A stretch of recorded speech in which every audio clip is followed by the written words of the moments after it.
Thanks for tuning in to another episode of the Impact Podcast. I'm your host, LBJ, and today I'm super excited to introduce you to Toby Oladipo. Toby is the founder of iVoice Africa, a Forbes The Culture member. Toby, I'm super excited to interview you today. How are you doing today? I'm very awesome. It's so great to speak to you today. It's so great to be on this podcast, and I look forward to having the conversation with you, OBJ. Of course. Yeah, I saw you post in Forbes The Culture, and I was like, this young man is incredible. Like, I need to figure out what he's doing. Like, I need to hear about this company.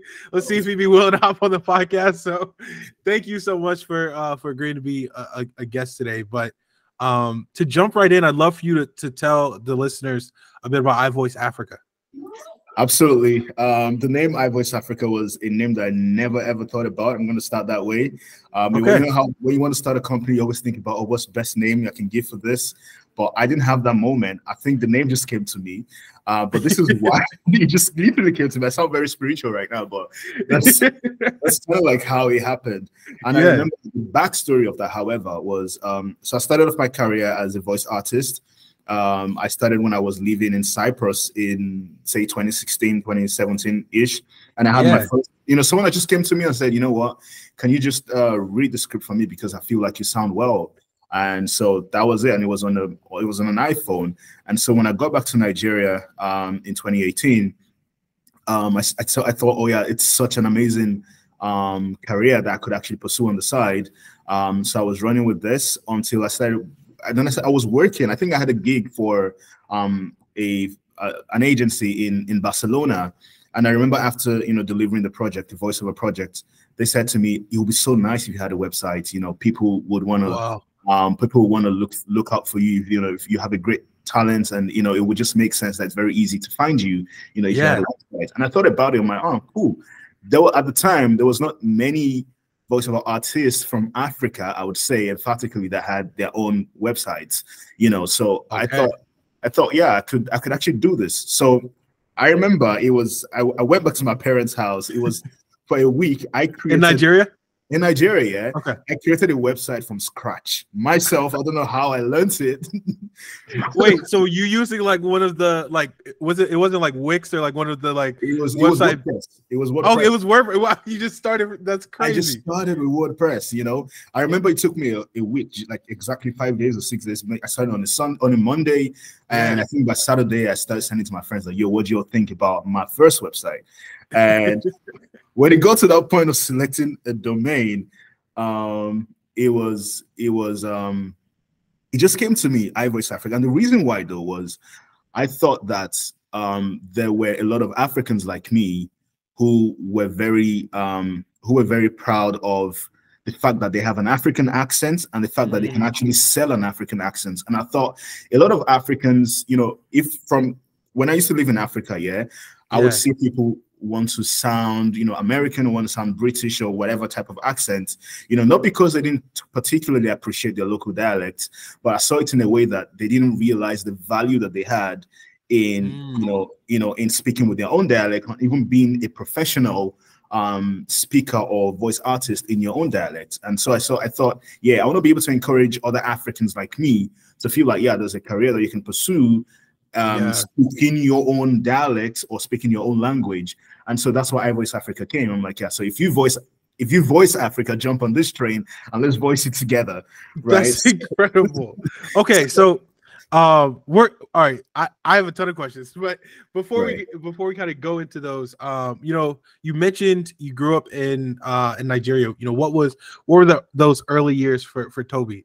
What was that like? Oh, those early years, it was very serious. My parents were very big on the education and academics and, being successful with life. So I would honestly say I didn't get to watch a lot of cartoons and movies. I did those a lot of times, but trust me, sometimes I wish that I used to watch cartoons. Maybe it could have helped me more, when I started doing voice acting, but I didn't really get to do a lot of those. I was just very academic, and then I went to boarding school, for secondary school. And I was quite, just that kind of student was just a bit above average, wasn't always the best student, but I was, always getting good grades and all of those. Was your boarding school in Nigeria? Yeah, it was in Nigeria. So I've never been to a boarding school. You have to fill me in. What was that experience? Oh, it was interesting, and I went to a very good boarding school actually. It was called Christ the Redeemer's College. It was a Christian school. Okay, and so it had so many. I'm also a product of a Christian school.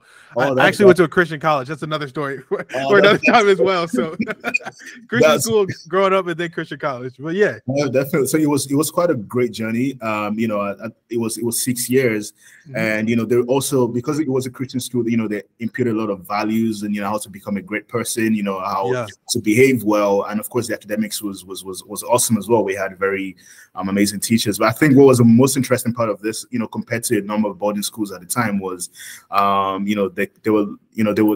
they would come in with provisions and groceries and all those other things. But yeah, we had nothing to bring into school, and you just had to eat home cooked food or whatever food that they cook from the cafeteria or whatever. Yeah.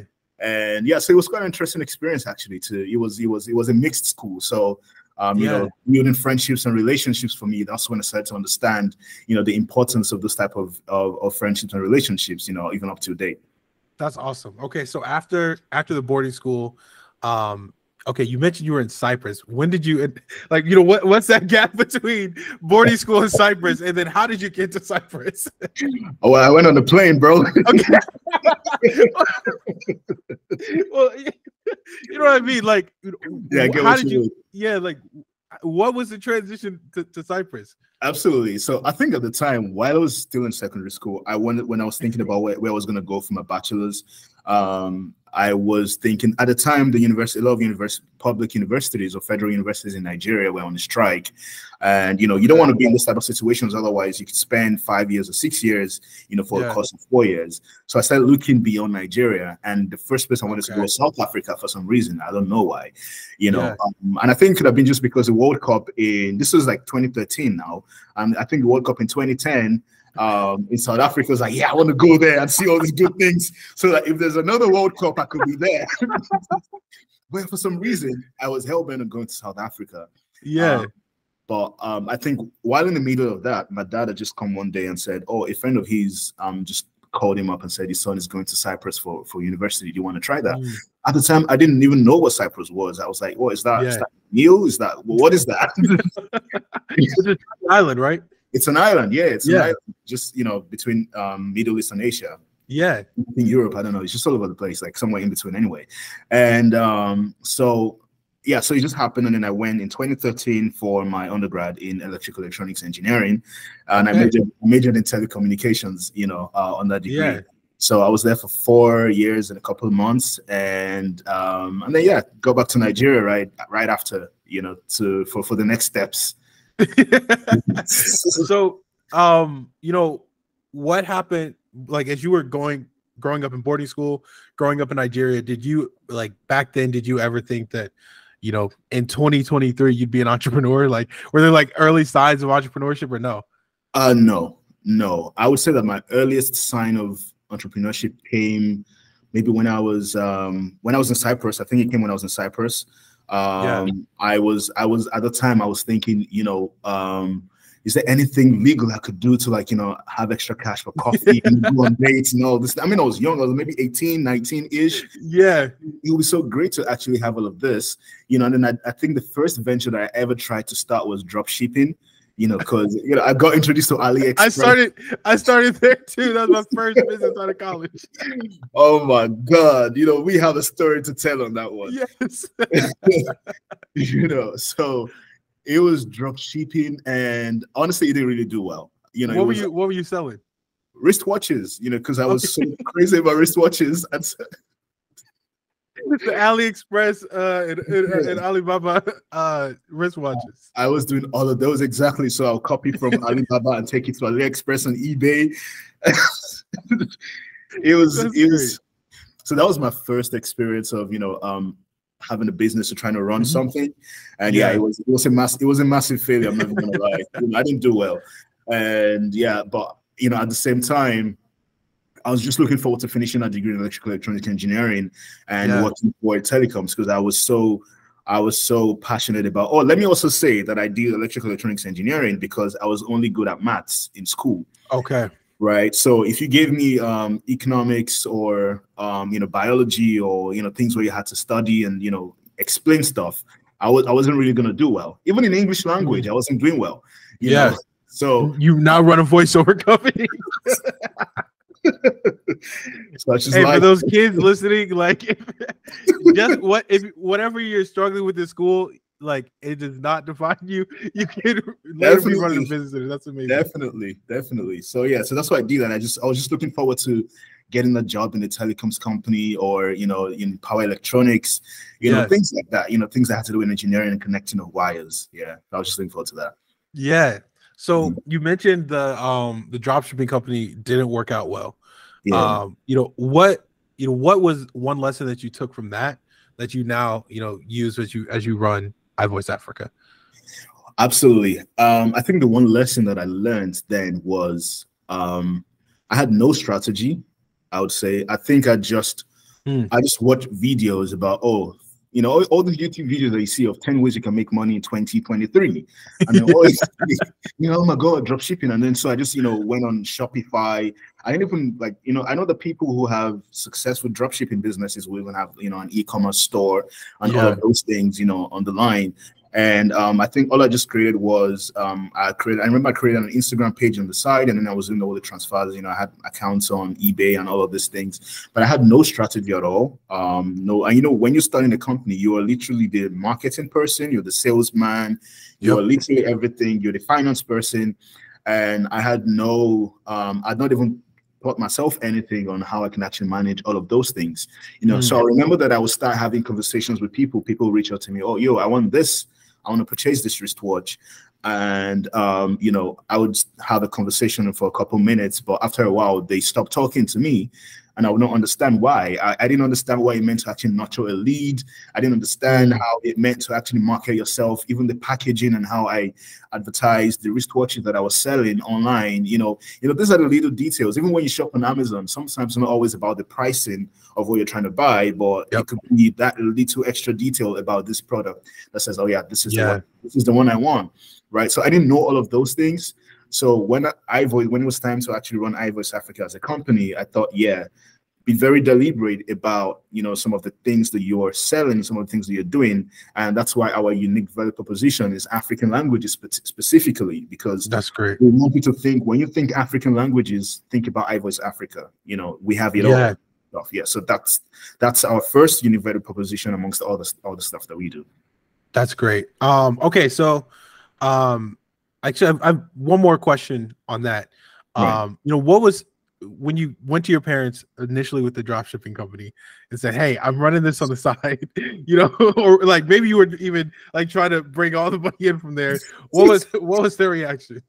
To be fair, my father is a very good encourager. He's an encourager of business because he's a businessman himself. Okay, yeah, that's awesome. So so when I told him that at the time, actually, even I remember when I was going to Cyprus, I remember him telling me that I want you to get to a point where you stop asking me to send you money anymore. Just you can have your own thing that you're doing, or you can have a job that you're doing. But I'm just hoping that you get to that point. So I think it was also maybe one of the drivers that I had to and start up actually, just so I can, not really help my dad, but at least let him see that, I could actually tell him that you don't need to send me money anymore kind of stuff. So when I told him that, he was quite proud of it, even though it failed. He was like, oh, cool, it happens.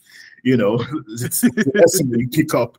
So I remember that conversation. It happened. That's great.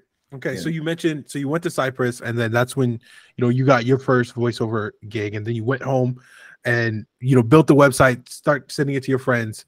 After you get your website up and it's live, what was your first step?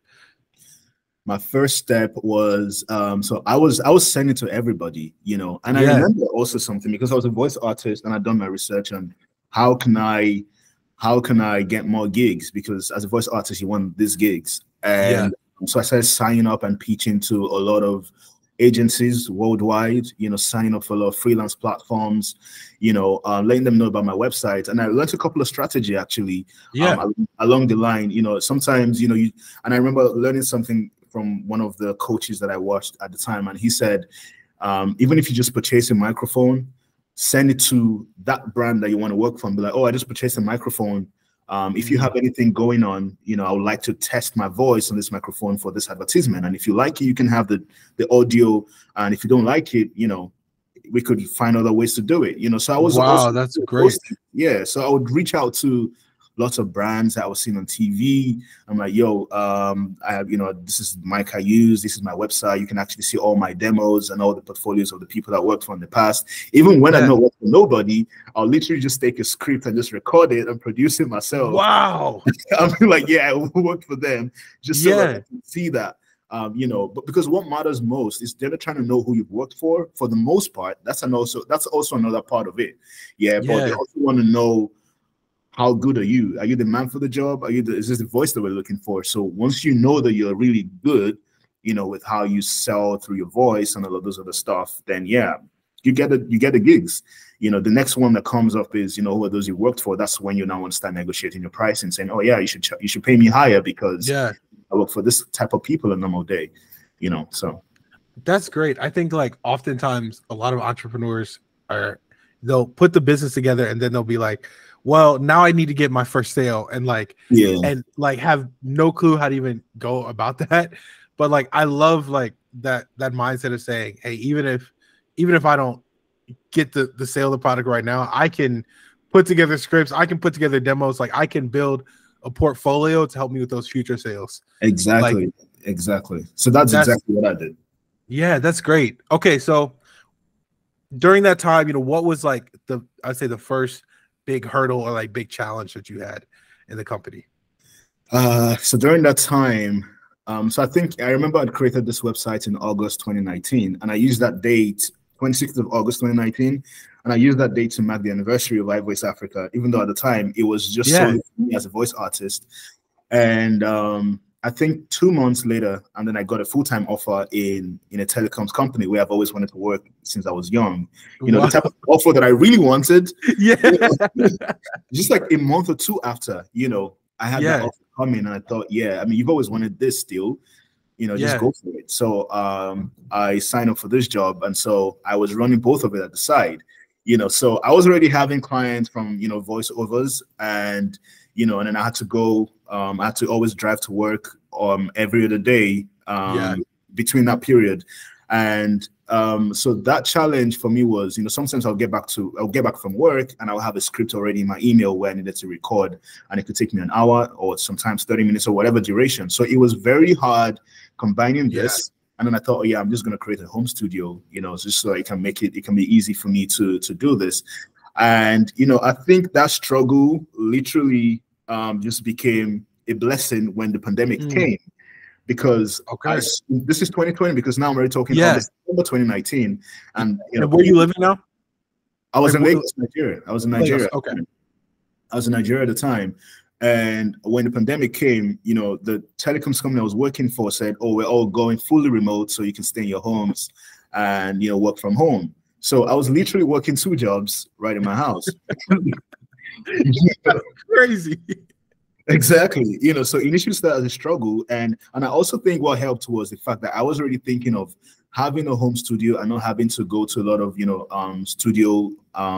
studios, around to record, and so, when things shut down where you couldn't really purchase things anymore, there were no deliveries and all of these things happening, I already had all of those set up in my house where I didn't need to start panicking, thinking about, oh, where do I buy a microphone from now? Where do I get, a roof in my house? At this time I was living alone, and so I had all of these things already ready for me, and so that's it initially started as a struggle of, oh yeah, I needed to go to this studio in another city to go and record a jingle, a commercial for 30 seconds.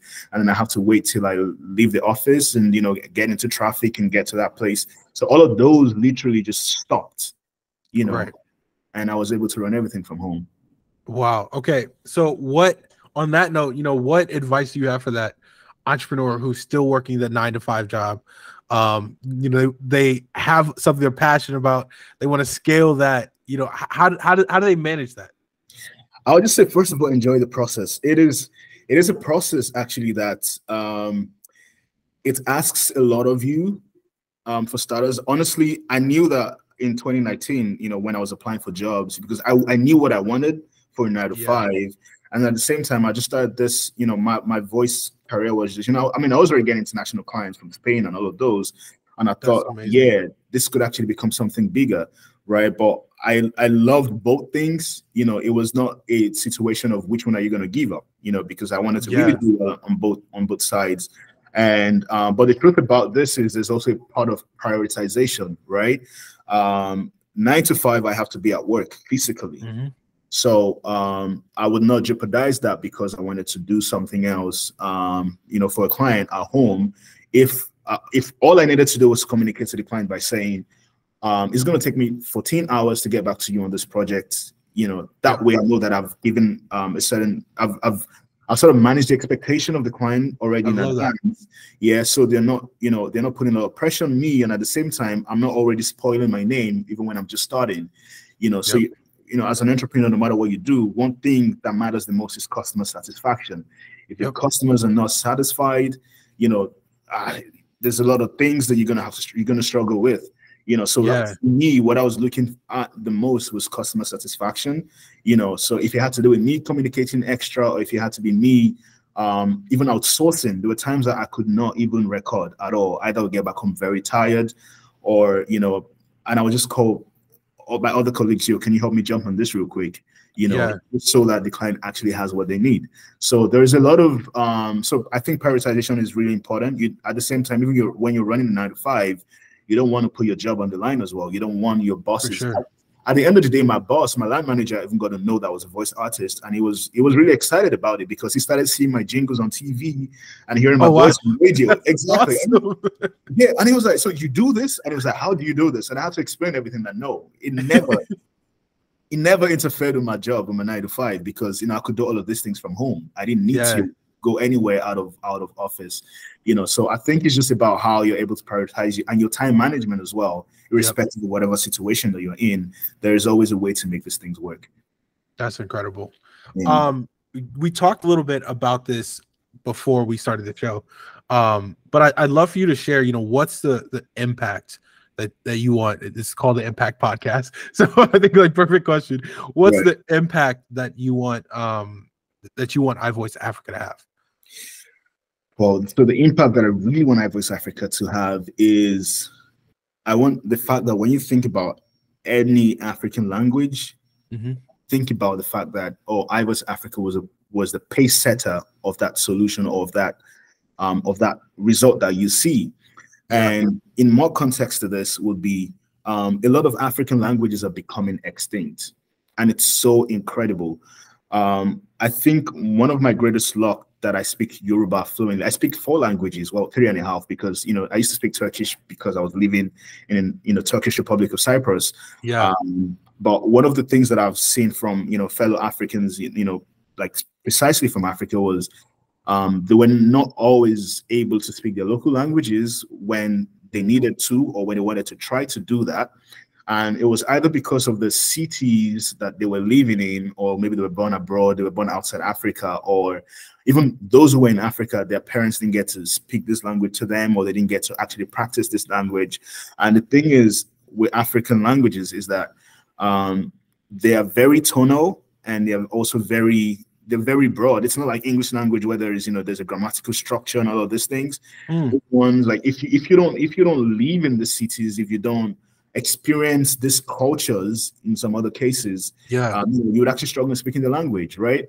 So one of the things that, and so I'm also gonna even start speaking about the other aspects of iVoice Africa that we deal with beyond acting, is also translation and interpretation. And I remember I was traveling. I think I was traveling to Lagos on the day, and I was at the airport in Istanbul, or it was in Dubai actually. I was in Dubai airport in transit, and there was a woman who walked up to me, which I think was from India, just facially, and she was speaking to me in a language of, maybe she had missed a flight and then she didn't know what to do next, who she should talk to.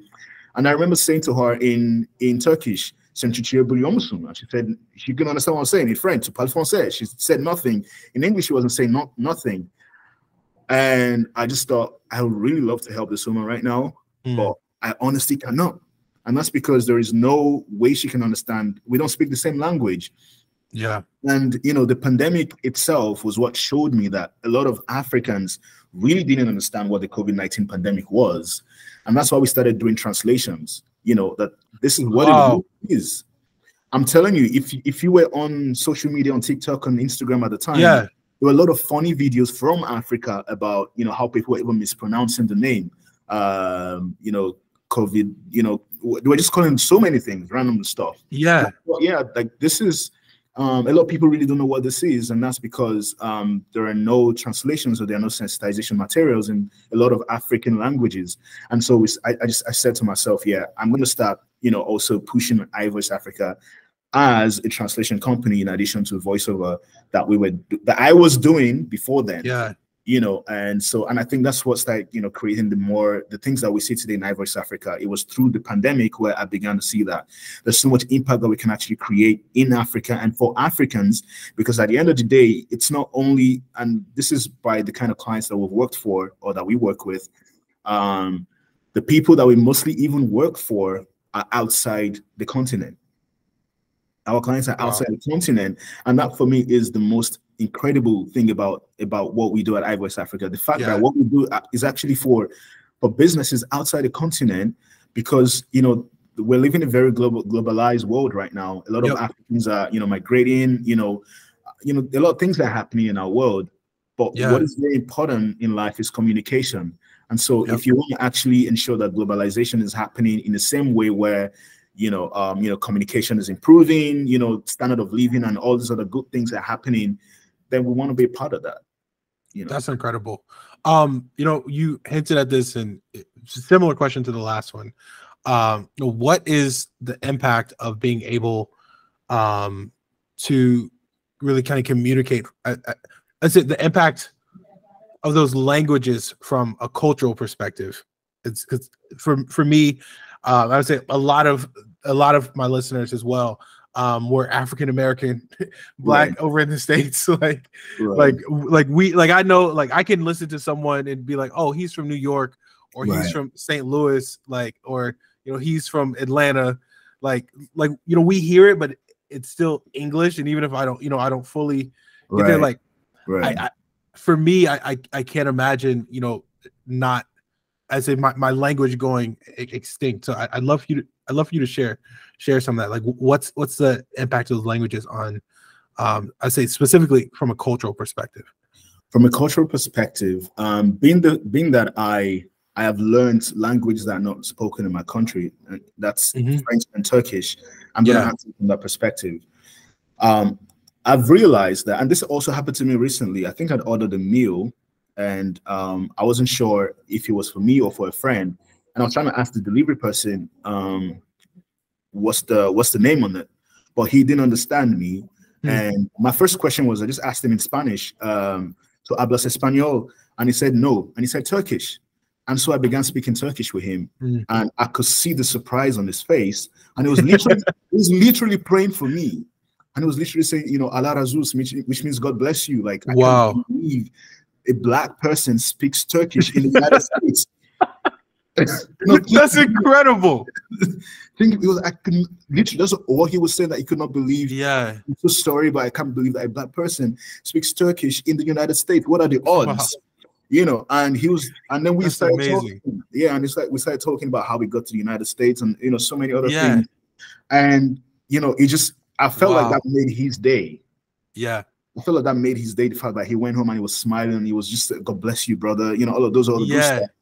And, you know, even when I speak French to people who are from Francophone countries or from France or whatever, you know, there's that, how does a Nigerian speak French? So it creates an extra sense of connection. You connect with the person in so many levels, you know, and that's why we saw that, truly, language translation and language localization can actually not only improve, you know, living, but it can actually also help people to connect properly with each other.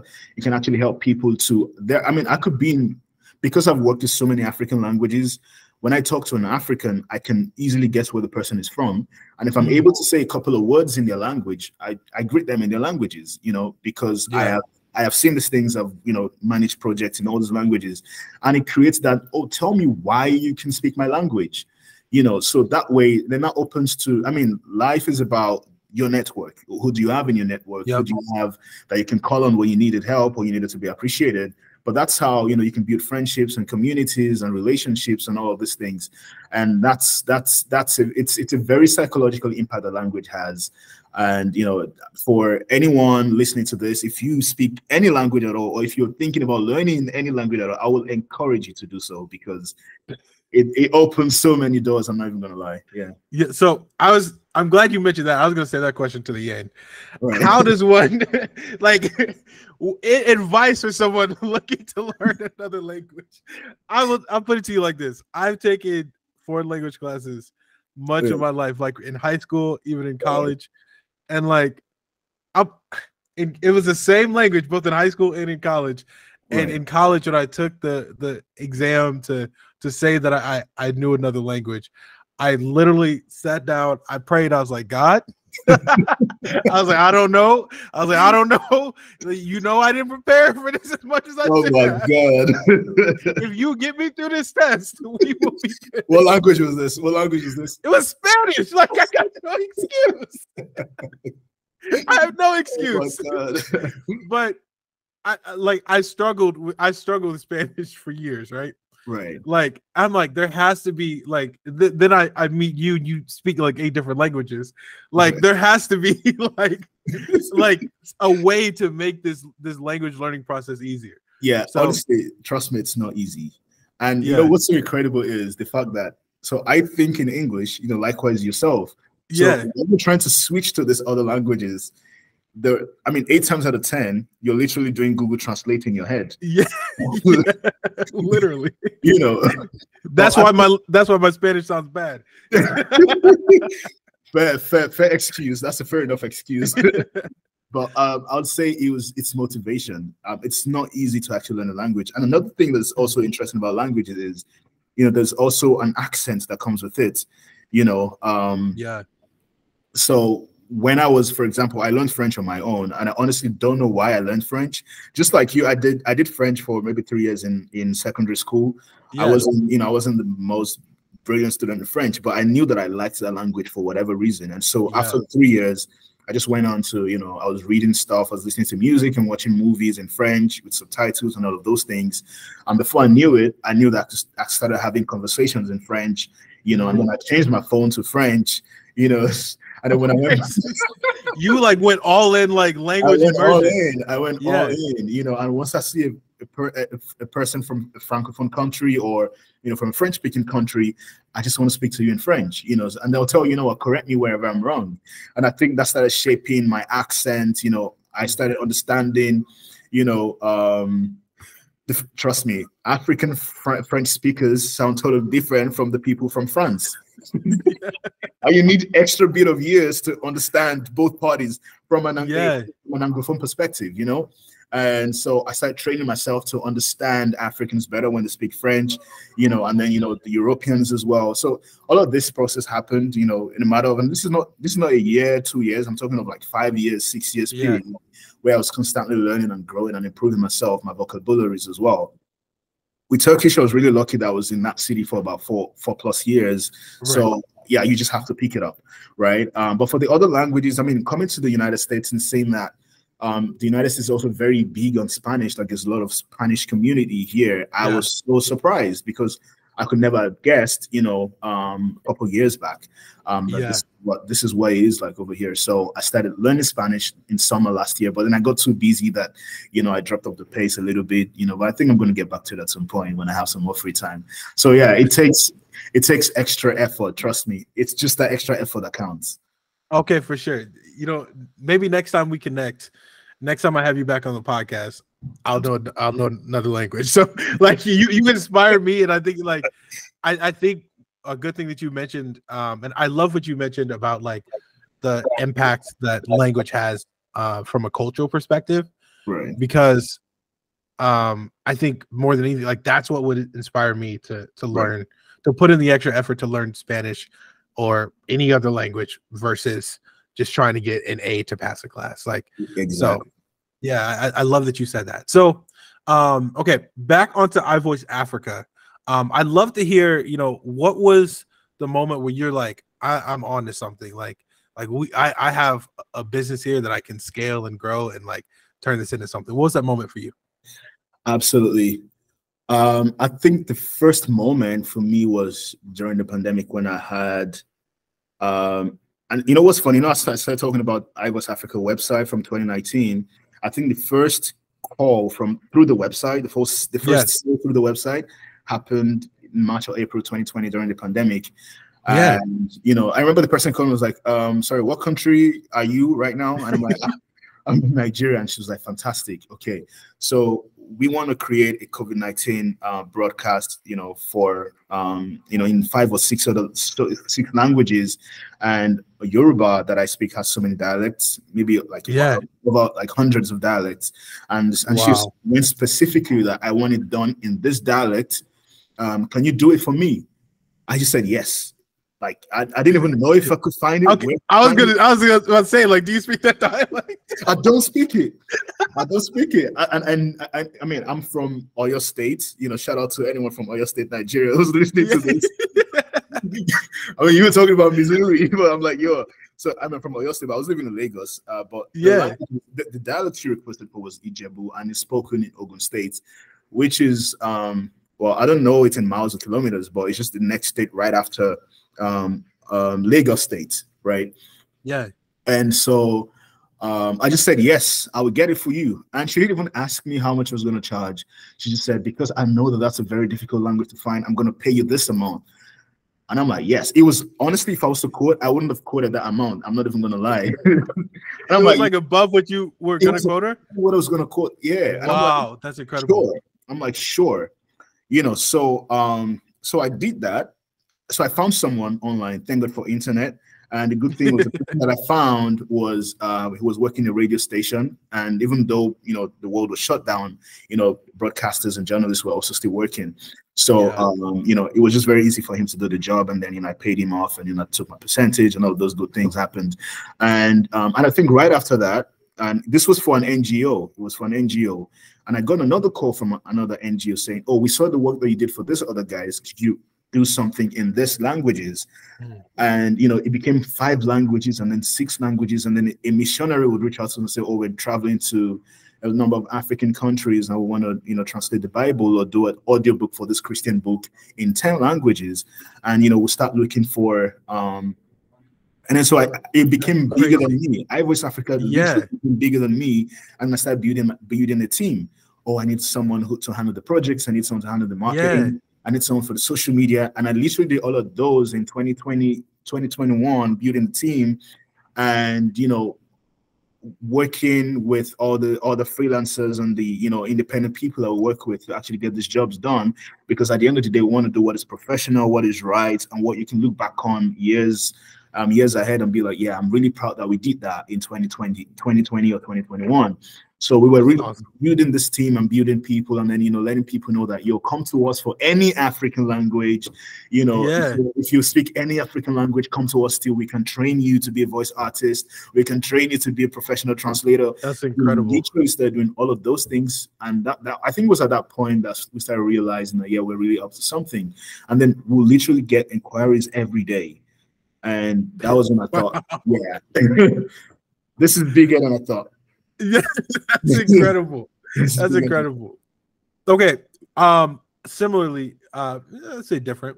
What's the coolest project that you've been able to work on so far? Like and the project's been the most fun for you? The most fun. Let me think about it. I think I've said so much about the pandemic, but I'm just gonna go beyond the pandemic. We had a lot of fun during the pandemic. I'm not gonna lie. We had a lot of fun because we're also trying to sensitize children and older people. I would say, let me think about it deeply. The coolest project, it would either be voiceover or translation. I would say it was when we had to do an audiobook for a missionary, right? Because at that time we had never had that type of project before. And you know, so there's so many phases, or there's so many things that come with, you know, with this industry as well. And I got to learn it on the job. The fact that I could decide not to do a project because of what I believe in. Oh, by the way, I think now I remember the project that I had the most fun. So I remember that there was this project that came. It was a sensitization for, how we should not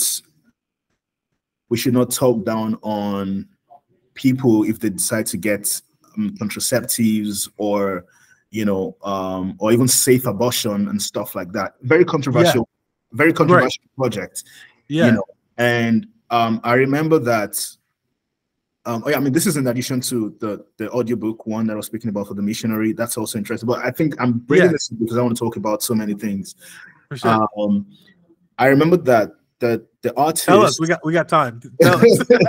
The artist that we had shortlisted for that project, I remember one of them said to us, "I don't believe in abortion. I believe that children should not be killed. I believe that this thing should not happen, and so I'm turning it down. I'm not doing this, irrespective of how much you want to pay."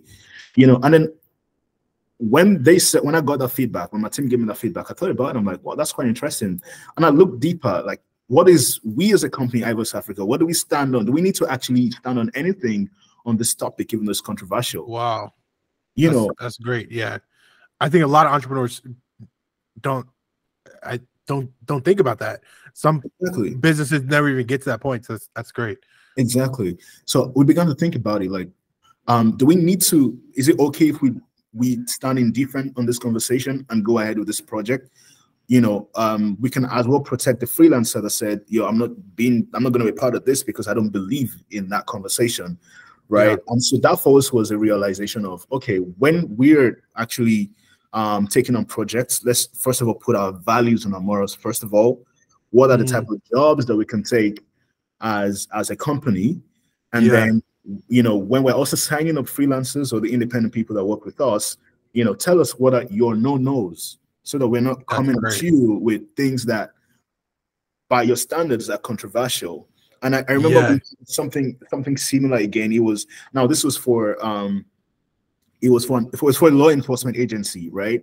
And it was on an investigation, etc. to see. And I remember when it was a transcription project, and when the job was ongoing, my team said to me that the freelancer quit in between. And my question was why? And she said she got emotional during the investigation because she's also a mother. And then, it's an investigation. So as a mother, you have human feelings. And she said, I'm sorry, if that was my son in that situation, I would not want to interpret some things. Wow. And I'm like, wow, this is interesting. So these are things that I've seen, and I'm just like, this is interesting. Like I just say, this is interesting. And so if they don't want to do those projects, we just easily turn them down. Oh, we're sorry, we really can't do this because we're protecting our team, or we're protecting our freelancers, and we're protecting, our image as well, because we don't want to push you or force you to actually do this project if it beyond your beliefs. So I think these are like the key interesting projects that happened to us. And I'm like, I look back on, I'm like, I would never thought about those happening. That's great. I love that because I think oftentimes business is seen as like exploitative. Yeah. And I think like a big reason for that is sometimes companies, it's the reason this podcast exists. Like sometimes companies like don't they don't care about humanity and the impact that their business has on other people. But I love how you sat with your team and said, what are our values? What will we do? What won't we do? And then even as we work with freelancers, like how do we work within their value system? Like I think that's incredible leadership. So okay, what does as we wrap up, what does 2023 look like for iVoice Africa? What does the rest of this year look like? And then beyond 2023. Interesting. I think 2023, in 2022, let me start from 2022. We got signed up to Microsoft for Startups. And so, Microsoft. Congratulations. Thank you so much. That's amazing. Thank you so much. And we've come a long way. Yeah. So that's amazing. That was an amazing milestone for us. And so what that meant was we needed to have a product. you know, a tech-enabled product, you know, to ourselves, because Microsoft is a tech company, of course. And so if they're providing you with the tools to scale, then, you know, it has to be tech-enabled. And so we started working on that, on our MVP, say mid 2022. And, you know, sooner or later in 2023, between Q2 and Q3, yeah, we should launch that product eventually. What is that product? Well, so I'm not going to spill too much. You're right. You can, right. But it is. I'll just say it is an automation of our current process. You know, we're very minimal in how we work, so it's going to be automated, and freelancers actually have more jobs. I know Microsoft is doing a lot of stuff in automation. Yeah. You know, I think you work with a pretty good company. I know what you mean. I know what you mean. You know, so it would be, and then, you know, it's going to be easier for freelancers, and, you know, even easier for clients. And you know, going back to what I said about, you know, how we want iVoice Africa to impact the world. You know, that when you think about iVoice Africa, just think about, you know, that there is actually African languages that still exist, and the fact that projects can be done, the fact that you can actually communicate to African markets through iVoice Africa is the type of impact that we want to leave behind. And so that's just going to be the starting phase of our MVP. And beyond 2023, you know, I was saying to someone, I was saying this to, actually, you know, that, you know, just imagine you picked up your phone and you could actually speak to Siris and Alexas and all of these things in your local language as an African. You know, we want to get to that point, you know, but, you know, we're trusting the process, no matter how far or how long that takes us. But that will be for us, you know, a great milestone, you know, in our journey. That's incredible. That's incredible. How can, you know, maybe you don't have the answer to this. Maybe there is no right answer to this. I don't know. But how can, like, me, the African American sitting in Chicago, like, support or help out in any way with what you're doing with iVoice Africa? Absolutely. That's so much. You know, I know we have quite a number of strategies in plan that, you know, that I'm here, you know, there's so much that we can actually do from here, because I think, you know, I had a very interesting eye opener to the African Black American culture here when I came in. You know, I remember having conversations with someone, you know, and he was telling me a very interesting story that when he was adopted from Ethiopia, you know, in the United States, and when he was in primary school, his mates would be like, "Oh, I hear that there are donkeys and there are zebras that walk on the streets." You know, and he'll respond to them, "Yeah, my uncle is a zebra," or "My uncle is a monkey."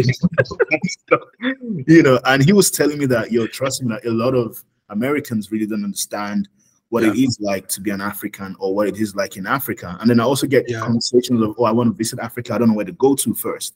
You know, so that started creating other means of, we can actually create more inclusivity for, you know, the African Americans, or, you know, the Americans identify themselves as Africans or Black Americans. You know, how can we actually collaborate? So I would say stay close to iVoice Africa, because, you know, we started working on a couple of strategies, you know, to be able to answer these questions, you know, to also be able to create content and be more inclusive. You know, so this is something that we've seen, or something that I have seen, and, you know, I've been able to pass on to my team. And, you know, I'm very sure that, you know, along with our product launch and some of the other things that we have lined up for 2023, you know, we'll be able to see these things start playing out. That's incredible. I love that. Especially, like, those are one of the reasons, again, I had you on the podcast when I saw the company. And I mean, I would 100%, you and I will stay in touch, because I love what you're doing. But I think my younger sister kind of started some of that conversation with me as well. Like, before her, like, no one in my like me, my sister, my mom and dad, none of us had left the country before. So like, and my sister, when she was in college, she went to Senegal, and is now living in Senegal full time. No way. Yeah. So her and I have, like, begun to have some of those conversations. Like, what does it look like for there to be almost like a global Black community? And as I created this podcast, that's one of the things that I really wanted to see is, like, I don't want to just celebrate the Black businesses here in the States, but really across the globe, and really show the world, like, we as a people, like we doing that thing, Absolutely. like we here to stay. Absolutely. That's incredible. Okay, so my final question for you, what advice do you have for prospective entrepreneurs? That could be here in the States, that could be globally, that could be on the African continent. Yeah, absolutely. So I'm going to start by what I always used to say to my team when I got them on board. And I was in Nigeria when I think I was in Ghana when I made the first hire. I don't remember where. And I remember speaking to them during the interviews or when they were onboarded, and I said to them, I want you to think very global. I don't want you to see what we are doing as it's just for Africa and for Africans. Think of what we are doing is supposed to impact the world and not just our community. And it took them a while for them to actually understand what I meant by that statement. Because when they submit to me the strategies or their proposals or all this, all the stuff, and I'll be like, no, this can be better if you think about it in this direction, And I think when they really understood that vision, it became easier for them to work with me. And I think as an entrepreneur, once you have that vision of what you want to see in the next 5 years, 10 years, even if it's just immediate 1 year, 2 years, ensure that that's very communicative, first of all, to your team, if you're building one. I feel like, we live in a world where a lot of people are looking for jobs, a lot of people want to make money, get paychecks at the end of the month. But what is more important for you as an entrepreneur is that you're hiring well. And what's also important for them as employees is that they're actually growing on the job, they're learning on the job, and then you're improving them as a person or as, professionals. And so you need to be able to balance that. And, I think I'm also very blessed and lucky to have had the most amazing staff and, amazing team, doing this. There were times that I really doubted what we're doing. I thought, I think we might actually just take a break from this iVoice Africa thing. I've had those moments, I know that this podcast mostly has been positives, but there's been those moments where we thought, this is not really working in this moment. And then, before you know it, things pick up. And the reason why they pick up is the fact that, you started on a very good note and a very good foundation, not only with the company, but even with your team. And so they really believe in the That's business. Great. They believe in the operations, as opposed to just believing in, it's not going to work. They really do believe in it. And I think that type of belief on your employees really comes from how you're able to channel that to your team and channel it out to the business, because they see these things and they learn from these things. And there's so many things you can teach an entrepreneur, but I feel like this is just a very fundamental part of, how you're going to run your business, particularly when you need a team to run that business as well with you. That's incredible. That's incredible. Toby, this was a fantastic conversation. Thank you so much. I've loved every minute. I've learned from you a ton this conversation as well. And also I'm super inspired by you and all the incredible things you've done and are still doing. For the businesses that want to get in touch with you, as well as I'd say people just want to network with you, or people who want to follow what iVoice Africa is doing, whether it's on social media, how can people get in touch? How can people connect? Absolutely. I think most times if you search iVoice Africa, you'd easily find me. You'd actually find me on LinkedIn. I'm mostly on LinkedIn, Instagram, sometimes. My full name is Oluwatobi Oladipo. Don't stress, just call me Toby if you need it. I can link it below as well. Yeah, you can also link it below. I'll be great. It will be so great for us to connect. There's so much we can talk about. African businesses can be doing so much better. Even Black American businesses can be doing so much better. We can collaborate more, and I'm looking forward to a lot of collaborations and partnerships as well in 2023. That's incredible. Well, again, thank you so much, Toby. This blessed me. I'm looking forward to connecting again soon, and I have to have you back at some point once your official product launches. So definitely, I'll be happy to do that. You're gonna be the first person I'm gonna call that. Oh yeah, finally, it's yes. Launched. Let me know. We'll have you on right away. Definitely, I will do that. Awesome. I appreciate it.